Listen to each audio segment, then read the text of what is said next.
Hello दोस्तों, आज मैं आप लोगों को कराऊंगा यूपीपी भर्ती 2024 का सामान्य ज्ञान का प्रैक्टिस सेट नंबर 11। दोस्तों, इसके पहले मैंने 10 प्रैक्टिस सेट अपलोड कर दिए हैं। अगर आपने नहीं देखे हैं तो उनको भी जाकर देख सकते हो। आप लोगों से रिक्वेस्ट है कि आप लोग लास्ट तक देखने के बाद में ज़रूर कमेंट करिएगा कि आपके 40 क्वेश्चन में से कितने क्वेश्चन सही हुए। तो वीडियो लंबा ना हो इसलिए शुरू करते हैं क्वेश्चन नंबर 1 से, जिसमें क्वेश्चन नंबर 1 दिया है कि निम्नलिखित में से किस नदी का संबंध पंजाब से नहीं है।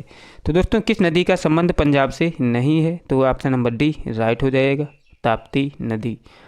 इसके बाद अगला क्वेश्चन है कि बुद्ध का अर्थ है। तो बुद्ध का अर्थ क्या होता है दोस्तों? इसके लिए ऑप्शन नंबर ए राइट हो जाएगा, ज्ञान की प्राप्ति होता है बुद्ध का अर्थ। इसके बाद में अगला क्वेश्चन दिया है कि जिला कलेक्टर का पद कब बनाया गया। जिला कलेक्टर का पद कब बनाया गया, तो इसका राइट आंसर हो जाएगा ऑप्शन नंबर बी 1772 ईस्वी में। इसके बाद अगला क्वेश्चन है कि लोकतंत्र ऐसी सरकार है जिसमें प्रत्येक की हिस्सेदारी होती है, यह किसका मत था। दोस्तों, लोकतंत्र ऐसी सरकार है जिसमें प्रत्येक की हिस्सेदारी होती है, यह किसका मत है, तो याद रखिएगा ये मत है प्लूटो का, ऑप्शन नंबर सी राइट हो जाएगा। इसके बाद में अगला क्वेश्चन है हमारा कि BCG टीके में सी शब्द से क्या अभिप्राय है। तो BCG में सी का अभिप्राय क्या होता है, तो याद रखिएगा इसका अर्थ होता है Calmette, option number A right हो जाएगा। इसके बाद अगला क्वेश्चन है कि निम्नलिखित में से कौन सा तत्व सोलर सेल में उपयोग किया जाता है। कौन सा तत्व सोलर सेल में उपयोग किया जाता है, तो इसका राइट आंसर हो जाएगा option number A silicon. Silicon का उपयोग सोलर सेल में किया जाता है। इसके बाद में अगला क्वेश्चन दिया है कि अंकलेश्वर डैश डैश के लिए जाना जाता है। अंकलेश्वर किसके लिए जाना जाता है, तो इसका राइट आंसर क्या हो जाएगा, ऑप्शन नंबर डी, ये दोस्तों तेल के लिए जाना जाता है। इसके बाद अगला क्वेश्चन दिया है कि निम्नलिखित में से तत्सम शब्द का चयन कीजिए। तत्सम शब्द कौन सा है दिए गए शब्दों में, तत्सम शब्द इसमें दिया है ऑप्शन नंबर डी, क्या हो जाएगा, मार्ग। मार्ग जो है दोस्तों यहाँ पर क्या है, तत्सम शब्द दिया हुआ है। आप लोगों से रिक्वेस्ट है कि आप लोग लास्ट तक देख लिया करो, इससे आपका भी भला हो जाएगा। क्वेश्चन तो आपको जीके के ज़्यादा से ज़्यादा पढ़ना ही पड़ेगा। आप सेट टाइम में देखेंगे तो आपका मनोबल बढ़ जाएगा। इसके बाद क्वेश्चन नंबर 9 दिया है कि निम्नलिखित में से कौन सा नगर महानदी के किनारे नहीं बसा है। तो कौन सा नगर है जो महानदी के किनारे नहीं बसा है, तो याद रखिएगा जो रायगढ़ है दोस्तों, ये महानदी के किनारे नहीं है। इसके बाद अगला क्वेश्चन है क्वेश्चन नंबर 10 कि भारतीय संस्कृत का स्वर्ण युग कहा जाता है। भारतीय संस्कृत का स्वर्ण युग किसको कहा जाता है, याद रखिएगा ये कहा जाता है गुप्त काल को, ऑप्शन नंबर बी राइट हो जाएगा। अगला क्वेश्चन है कि 21वें अंतर्राष्ट्रीय सी फूड कार्यक्रम का आयोजन किया गया था। दोस्तों, ये करंट अफेयर का ओल्ड क्वेश्चन है, इसको आप फोकस ना कीजिएगा। इसका आयोजन कहाँ पर किया गया था, ये गोवा में किया गया था।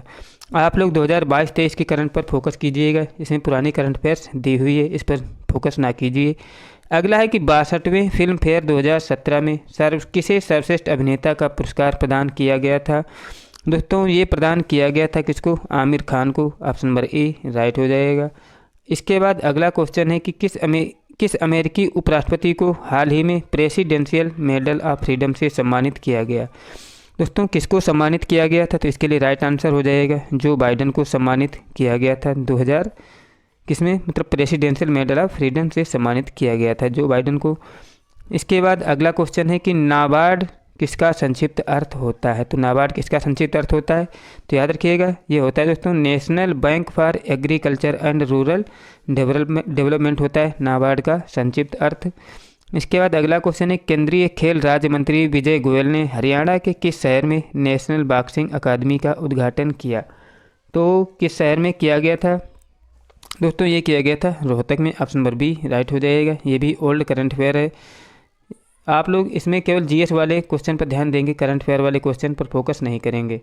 अगला क्वेश्चन दिया कि विश्व हिंदी दिवस जनवरी माह की किस तिथि को मनाया जाता है। तो विश्व हिंदी दिवस दोस्तों कब मनाया जाता है, ये मनाया जाता है 10 जनवरी को, ऑप्शन नंबर डी राइट हो जाएगा। अगला क्वेश्चन है कि किस राज्य सरकार ने भारत की सबसे बड़ी वाईफाई सेवा की शुरुआत की है। किस राज्य ने शुरुआत की थी दोस्तों, ये की थी महाराष्ट्र राज्य ने भारत की सबसे बड़ी वाईफाई सेवा की शुरुआत, ऑप्शन नंबर सी राइट हो जाएगा।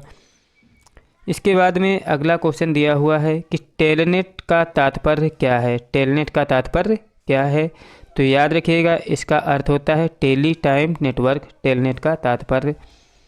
इसके बाद में अगला क्वेश्चन दिया है कि उत्तर प्रदेश के तराई क्षेत्र में किस फसल की कृषि बड़े पैमाने पर की जाती है। तो उत्तर प्रदेश के तराई क्षेत्र में किस फसल की कृषि बड़े पैमाने पर की जाती है, तो याद रखिएगा 1 और 4 विकल्प सही है। इसका मतलब धान और गन्ने की जो खेती है तराई क्षेत्र में बड़े पैमाने पर की जाती है। इसके बाद अगला क्वेश्चन दिया हुआ है कि इसरो ने एक साथ 104 उपग्रहों को प्रक्षेपित कर एक नया कीर्तिमान स्थापित किया। इससे पहले 2014 में 37 उपग्रहों को एक साथ प्रक्षेपित करने का विश्व रिकॉर्ड किस देश के नाम था। दोस्तों उसके पहले किस देश का के नाम रिकॉर्ड था, इधर रूस के नाम रिकॉर्ड था। ऑप्शन नंबर डी राइट हो जाएगा। अगला क्वेश्चन है कि मानसरोवर झील कहाँ स्थित है। तो मानसरोवर झील दोस्तों स्थित है तिब्बत में। ऑप्शन नंबर सी राइट हो जाएगा। और इसके बाद में अगला क्वेश्चन दिया हुआ है कि निम्नलिखित कथनों में से कौन सा सही नहीं है। तो कौन सा सही नहीं है, तो याद रखिएगा हाइड्रोजन सबसे हल्का तत्व है। दोस्तों ये दिए गए विकल्पों में सही नहीं है। दोस्तों याद रखिएगा ये नहीं, ऑप्शन नंबर सी राइट हो जाएगा। हाइड्रोजन के कोई समस्थानिक नहीं होते हैं। ऑप्शन नंबर सी राइट होगा, बी नहीं राइट होगा, याद रखिएगा। अगला क्वेश्चन है कि राष्ट्रपति द्वारा संसद के दोनों सदनों के लिए कुल कितने सदस्यों को नामित किया जा सकता था। कितने सदस्यों को नामित किया जा सकता था पहले। अब दोस्तों अब तो लोकसभा से मनोनयन की प्रक्रिया खत्म हो गई है।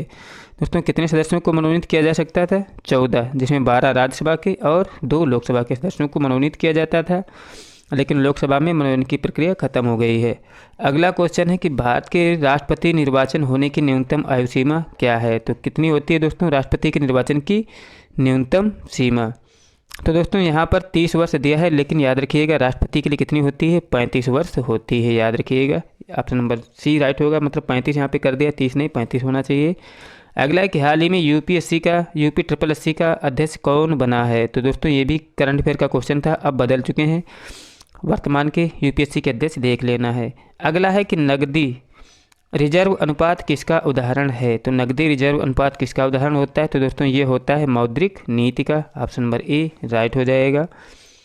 इसके बाद में अगला क्वेश्चन दिया हुआ है कि औपनिवेशिक भारत में भारतीय विधवाओं के लिए शारदा सदन स्कूल स्थापना किसने की थी। तो ये किसने की थी दोस्तों, भारतीय विधवाओं के लिए शारदा सदन स्कूल की स्थापना ये करने वाले कौन थे, आप लोग देखिएगा। इसको स्थापित करने वाले कौन थे दोस्तों, थोड़ा आगे बढ़ गया है। इसको स्थापित करने वाले इधर दिया है, इसका राइट आंसर वो थी दोस्तों Pandit Ramabai. Option number D right हो जाएगा। अगला क्वेश्चन है कि मदर टेरेसा की जयंती मनाने के लिए उन पर टिकट निम्न में से किस देश ने प्रकाशित किए। तो किस देश ने दोस्तों उन पर टिकट प्रकाशित किए थे, वो था अमेरिका, जिसने मदर टेरेसा के नाम पर टिकट जारी किए थे। अगला क्वेश्चन है कि भारत संघ में कितने राज्य हैं। वर्तमान में भारत संघ में कितने राज्य हैं। तो दोस्तों कितने राज्य हैं, ऑप्शन नंबर बी राइट हो जाएगा, 28 राज्य हैं। इसके बाद अगला क्वेश्चन दिया है कि बादल फटने का क्या अर्थ है। बादल फटने का अर्थ क्या होता है। तो याद रखिएगा भारी तूफान के साथ असाधारण रूप से भारी बरसात होती है, इसे कहते हैं बादल फटना। अगला क्वेश्चन है कि मधुशाला की रचना किसने की थी। तो मधुशाला की रचना करने वाले कौन थे। तो याद रखिएगा हरिवंश राय बच्चन थे मधुशाला की रचना करने वाले। इसके बाद में अगला क्वेश्चन दिया हुआ है कि ओलंपिक खेल सर्वप्रथम कहाँ आयोजित किए गए थे। तो ओलंपिक खेल दोस्तों सर्वप्रथम कहाँ पर आयोजित किए गए थे। तो याद रखिएगा एथेंस में आयोजित किए गए थे। ऑप्शन नंबर ए राइट हो जाएगा। अगला है कि अंतर्राष्ट्रीय ओलंपिक समिति की प्रथम भारतीय महिला सदस्य कौन है। अंतर्राष्ट्रीय ओलंपिक समिति की प्रथम भारतीय महिला सदस्य कौन है, कौन थी दोस्तों। Option number C, option number C क्या दोस्तों, ऑप्शन नंबर सी ही राइट है, ऑप्शन नंबर सी राइट हो जाएगा। अगला क्वेश्चन है कि थार्ड क्या है। तो याद रखिएगा थार्ड क्या होता है दोस्तों, ये होता है मिसाइल सुरक्षा प्रणाली का नाम होता है थार्ड। इसके बाद में अगला क्वेश्चन दिया हुआ है कि साबुन कपड़ों की बेहतर सफाई में क्यों सहायक होता है। साबुन कपड़ों की बेहतर सफाई में सहायक क्यों होता है, क्योंकि दोस्तों यह घोल के पृष्ठीय तनाव को क्या करता है, कम करता है। ऑप्शन नंबर बी राइट हो जाएगा। अगला क्वेश्चन है कि भारत में प्रथम महिला आईपीएस अधिकारी कौन है। तो भारत में प्रथम महिला आईपीएस अधिकारी कौन थी। तो याद रखिएगा वो है Kiran Bedi. Option number B right हो जाएगा।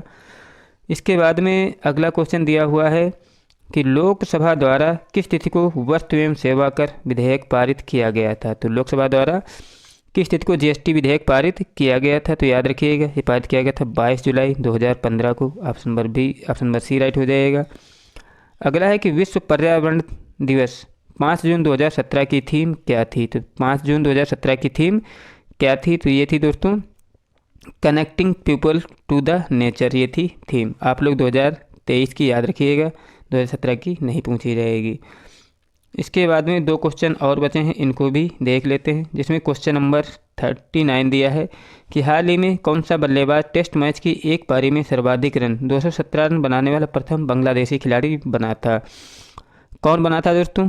ये बना था साकिब अल हसन। कौन सा? Shakib Al Hasan. Option number D right हो जाएगा। इसके बाद अगला क्वेश्चन है कि भारत राष्ट्रीय संस्कृत महोत्सव 2018 के 7वें संस्करण का आयोजन किया गया था। कहाँ पर किया गया था दोस्तों? आंध्र प्रदेश में किया गया था। दोस्तों आप लोग कमेंट जरूर करिएगा कि आपको मेरे द्वारा कराए गए क्वेश्चन कैसे लगे। अगर अच्छे लगे हों तो वीडियो को लाइक ज़रूर कर दें और अपने दोस्तों के पास शेयर कर दें। मिलते हैं नेक्स्ट वीडियो के साथ, तब तक के लिए जय हिंद, जय भारत।